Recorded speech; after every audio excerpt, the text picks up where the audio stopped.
Welcome to Butterflies of Wisdom, and thank you so much, everyone.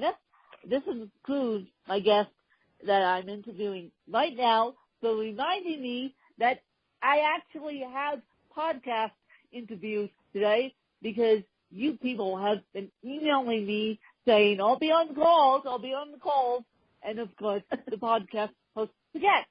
But enough about my rambling on, and thank you guys. I have Laura with me online, and so without further ado, I'm going to let Laura take it away.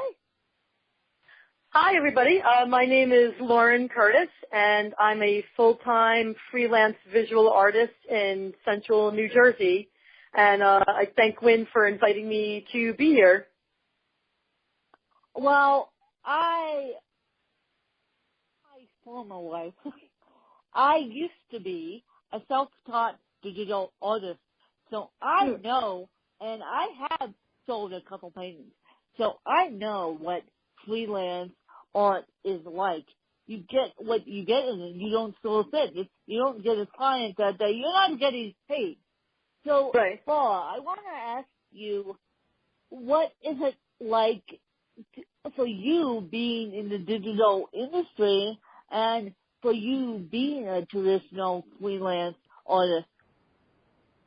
Yeah, it's first of all, it's very difficult, but it's what I love to do, and I'm glad to finally have the opportunity to be doing this full time. I used to have jobs in marketing and sales, and then, was doing art on the side, but I always wanted to do art full time. I went to Mason Gross School of the Arts at Rutgers and got a Bachelor of Fine Arts in 1988. I've taken courses at Ducre School of the Arts, at Parsons School of the Arts.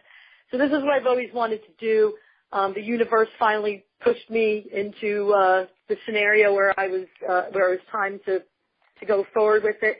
I'm more of a traditional artist in the sense that the bulk of my work is actually hand-drawn illustration, pen and ink, watercolor. I do paintings, oils, and acrylics.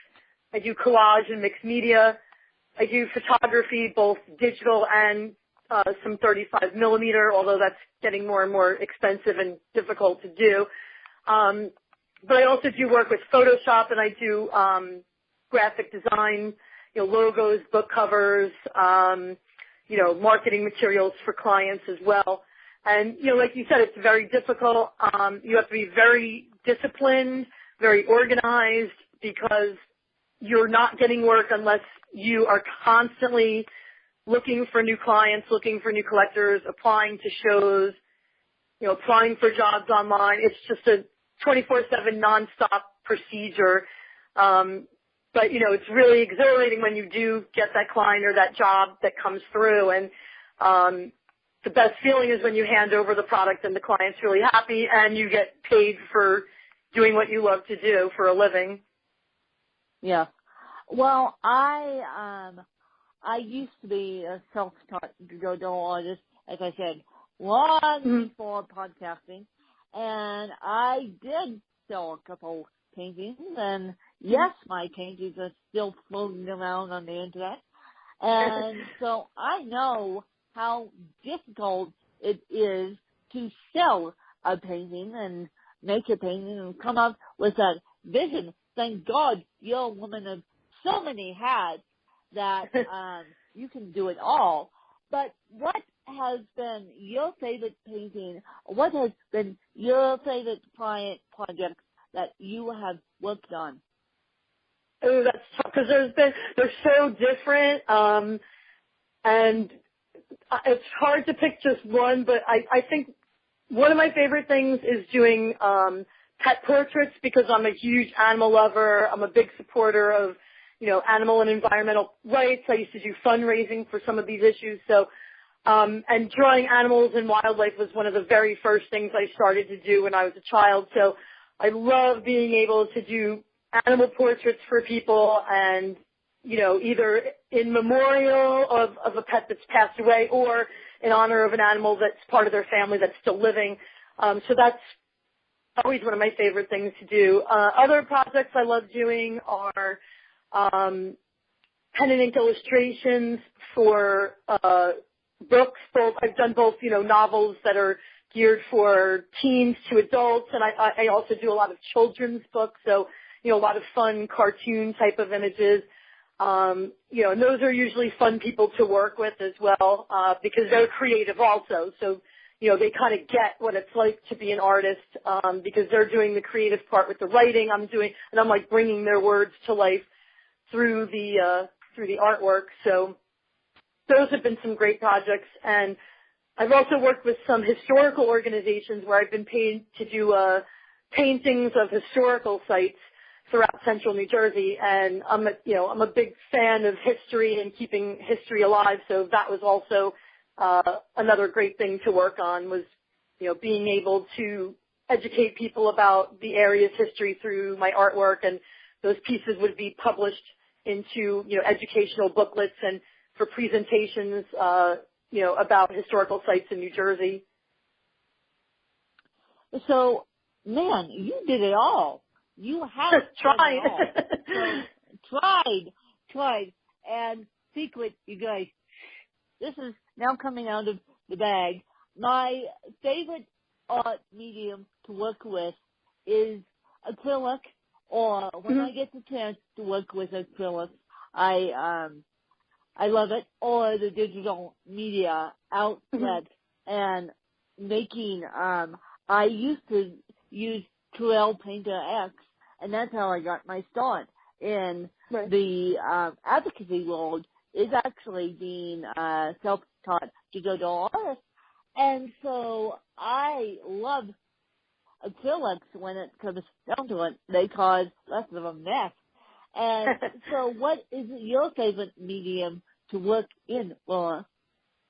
It's funny because I just finished an acrylic painting for a client, but I usually work in oils. As far as my fine art painting, I do oils, or I also like to do watercolor mixed with collage, so like a mixed medium type of thing. As far as illustration, I love, pencil and pen and ink. And then digitally, I actually started a few years ago a series of digital photo collages, which is a combination of original photography that I've taken and then digitally collaged in Photoshop with X-rays of either human or animal X-rays with Victorian woodcut imagery, and I started this X-ray series called X-rated, and it's basically the connection between man and nature, like us physically being very sculptural, like, in the shapes of our bones and things, and how that ties into all of nature. So that's, one of the largest series that I've continued to work on for, I think, about 7 years now, on and off. So it kind of depends on what series I'm working for, what project I'm doing, and I have different, media that I prefer for different types of things that I'm doing. How cool is that? So, okay, you've got the client, I'm making this, like I said, this whole situation. So you got the client, you say, okay, I'm happy to work with you. Have you ever had a client who's given you so little control that you have said, I can't work with you because I'm an artist? See, that's my problem with working with all these graphic designers. I say, I'm the client and I'm paying them, but then I say, you're the artist, so I let you do your work, and they're like, you do? Yeah, I mean, I've been pretty lucky that most of my clients have been great. I've actually become good friends with a lot of them because we've done so much work together. There have been a couple of pain-in-the-butt clients. I've never not completed a project. I mean, I definitely have had instances where a client was, and like you said, usually it does seem to be the graphic design work, not the more illustrative work where this has happened, but where a client has made suggestions like, I want it to be done this way or that way, and I knew deep down it wasn't the best design decision, and I tried to tell them, and they just don't want to hear it, so you just have to do it because, like you said, they are paying for it. Ultimately, the project is going to be theirs, not mine, so it has to be, what they tell me they want done, which as an artist is very aggravating because you know that, this is not the best design choice, this is not going to look the best, it's not going to reproduce the best. But if they're insisting, then, I have to listen to them and do it anyway. So, that can be very aggravating. If a client commissions me to do a painting or an illustration, usually they know, they leave it more up to me. They trust my judgment. They might give me tips like, this needs to look this way or that way if it's about a specific scene or character in a book or something like that. But, usually I find working with authors, they tend to be a lot more open-minded and, give me more artistic freedom than some of the more commercial design type of work, might have. And what made you go into this interesting? I'm just fascinated because I really get to talk about my previous life, my previous work life, I should say, on this podcast. I really get to talk about it. So what made you go into this industry? Well, I've been into art since I was a little kid. My dad was a great artist. He was my first teacher. He was a big fan of wildlife and nature. He was always outdoors. So he was my first teacher and taught me a lot about how to draw animals and nature. My parents were, always supportive of me pursuing art. So, I had private lessons when I was a kid. Then I had courses in Ducray Art School in Central Jersey when I was young. I was lucky enough to have some amazing art teachers in junior high and high school that, really went out of their way to teach us a lot and educate us onto the profession of art, what it took to actually be a professional artist and not just creating art. So I just pursued it ever since I was a child. I think I knew in 7th grade is when I actually made the decision that I wanted to be an artist as a profession. And after I used to work in art galleries. I did a lot of sales. I did a lot of fundraising for environmental groups and nonprofit groups. And I always did art on the side. And several years ago, I got laid off. 2 companies I worked for both went out of business within a few months of each other. And then it was like, it's time. It's time that I pursue this as my career, and I've been doing it ever since. So you got laid off twice within the same year, and so 2 companies I worked for both went out of business. And the universe pushed you in the passion that you love. They go, it's time for you to get paid for your passion now. Right. Right, absolutely. Yeah. And so where can people find you, and where can people get a hold of you? I have a lot of different websites. One of my more commercial art sites is simply LaurenCurtisArt.com. If you look up Lauren Curtis Art on Facebook, I have a couple of pages there. Make sure to add the art, though, with Lauren Curtis, because there's a whole bunch of Lauren Curtises. I'm on Twitter as well, Lauren Curtis Art on Twitter.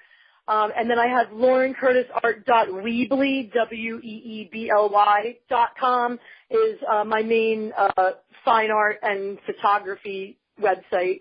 So, people are welcome to message me. There's contact pages on all my sites where people can easily get in touch with me directly with any questions. So, I welcome anybody that wants to drop a line, just say hello, or if they have questions or looking for any specific type of commission work, I'm more than happy to offer, free consultations. Well, thank you for saying that. And I know my listeners are always looking in the arts, and if you guys just Google fineartamerica.com and type in my name, actually, my artwork is still floating around, you guys. So, you guys can go check out my previous life. I need to get back to it. I need to somehow get back to painting and somehow get back to the digital arts, but no, podcasting is taking over my life now. Right. And so it's book writing. But before I let Laura go, I want Laura to ask me a couple questions that she's been dying to ask me. Yeah, actually, I was wondering how you got into podcasting, because I remember we actually spoke a couple years ago, and I believe it was about a book you were writing. So it's interesting to see that you've made the jump to doing the podcast, and I know that's like a huge thing. Yeah, so I'm wondering how you made your leap from, I am still writing the book. And oh, good. I put my own book artwork on the covers, but I'm still writing books on. Good. Can't stop writing books, and I can't stop and find you guys to help me with those books. And that goes for any graphic designer. I play any graphic designer. No, my first book, I Come a Win, I actually have a funny story here. I Come a Win came out, and I did that book all by myself. I self-published it. Do you know right. they squished my subtitle on the cover, and ever since then I have said to myself, the next book I write, I'm not going to do my own artwork. If I do my own artwork on the book, I am going to have someone else format it for me, or hire a graphic designer to help me out. That was a right. terrible experience, looking at a book cover where they split the subtitle. So now, I'm still working on books, and it's funny you mention that, and I am still working on podcasting. I have dropped the digital arts, but I need to get back into it maybe within the next 2 years after I get my degree in fashion journalism. I'll be able to pick up digital arts again. Hold me to that, someone, because the moment I say that, I will forget it, and then someone has to hold me to that. But how I got into podcasting is when I Come a Win came out, people were asking me, how do you do all this, including digital arts, with a disability? I thought, oh boy, they open up a can of worms now that I have to now somehow close. And so I thought, well, if I share my story worldwide, people are going to tune me out, literally. And so then I thought, why not interview fascinating people like you, Laura? And why not interview fascinating people and then use my story with it? Absolutely, yeah. I think it's a great idea, and it's definitely an extension of writing as well. It's definitely related. So, I thought it was really cool when you had contacted me about this, because I knew that you were an author too. So I thought it was a nice extension to branch out into doing podcasts also. And you can reach probably a lot more people a lot faster too. Yeah. Yes. Although, depending on how gorgeous the book cover is, I like my book covers to have a life of their own. Personally, I don't know about you guys, but I told my last graphic designer who I'm meeting with in person next week to come up with a book cover for the Mosaic of CT. I thought I had a book cover set up, but I decided that the graphic designer better do her work, and I better not be involved. My original book cover, which I still have, which could be used for the Mosaic of CT, the second version of it, quite frankly, has a piece of my artwork on it. But then when I thought about it, my artwork did stand out. So I'm actually meeting with a traditional graphic designer next week in person because I want this book cover to stand out. My eventual goal is to be on the New York Times bestseller list. Well, how am I going to do that without a beautiful piece of artwork on the book? Right. So yeah, art helps a lot for promotion. Yes. So that's why I employ all the graphic designers or pull pieces of artwork of my own that I can use. So you guys will see that book cover. And so you asked me how I got into podcasting. Well, that's how I got into podcasting. Yeah, it's interesting. Now I know the story. Now you know the story. Now I know the story. Maybe I have to write a book about podcasting and use you as my graphic design. That would be great. Just let me know.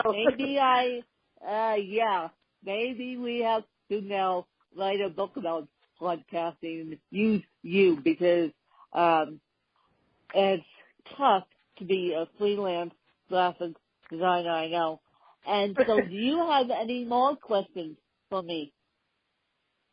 That was the main one I was curious about. And when did you start writing? Because I know you said you were doing artwork a long time ago. When does writing call to you? When does writing call to me? I started writing a book when I was 22. The book didn't. I lost my mom at age 22 / age 23, and the book didn't come out until I was 23 years old, and I'm almost 30. I'll be 30 in June. So that piece of that book has my own cover artwork on it, but I will eventually get back to self-taught digital art, my true passion here, and then I will eventually use my book cover along with traditional graphic designers to help me along the way. Right. Yeah, I mean, especially if you are an artist and, that to use your own artwork on a book cover that's about you is a good idea, and, it's more expressive about, the author, and, for people to be able to see your own work on the cover for a book like that, And as I'm sitting here, you guys, I'm sitting in my office, and I'm looking at two pieces of my artwork, and after I get off this phone call, I'm going to take a picture of them because Laura just reminded me that we can incorporate one of them in this book cover, and then I'll take a picture and then post it on my Instagram so you guys can see my artwork on my Instagram, because Laura, you spoke the creativity in me again to eventually get back to self-taught digital artwork land, because I'm like, yeah, I need to do it. So, again, you guys, you got to hear about my previous life a little bit, and you got to hear Laura's story. Again, reach out to Laura as a independent freelancer. She's always looking for work, and I'm always looking for interesting stories to have on my podcast. And then if you guys want to reach out to Laura, she's more than welcome to it. Any size image, any size canvas, any size book cover, and yes, Create Space is how I publish my books, but they have a cover creator, but it's much easier. You hire a graphic designer like Laura, and then you can use her. She'll make it to the specifications, and so she's always looking for work. So that's my PSA for today.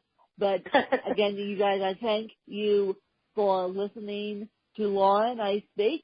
And this podcast has been sponsored by Kitter, Kitter, and this podcast, what Kitter does is they compose a tweet, or you can compose a tweet, but they put the trending hashtag with it. And you guys can follow me on Instagram at When Kelly Charles and see my digital artwork.